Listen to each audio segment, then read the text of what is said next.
Morning mga katurok. For today's vlog, maggawa na naman tayo ulit na siopaw. Yung mga katurok, ang nakatoka sa akin ngayon ay chicken asado. Kay Marge, pork asado.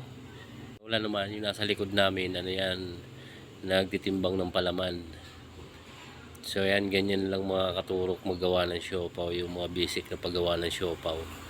Imekos-mekos nyo lang ng ganyan, no? Sabay pakyut si Katurok TV dyan, no? Ang flavor ng show po namin dyan mga katurok ay apat.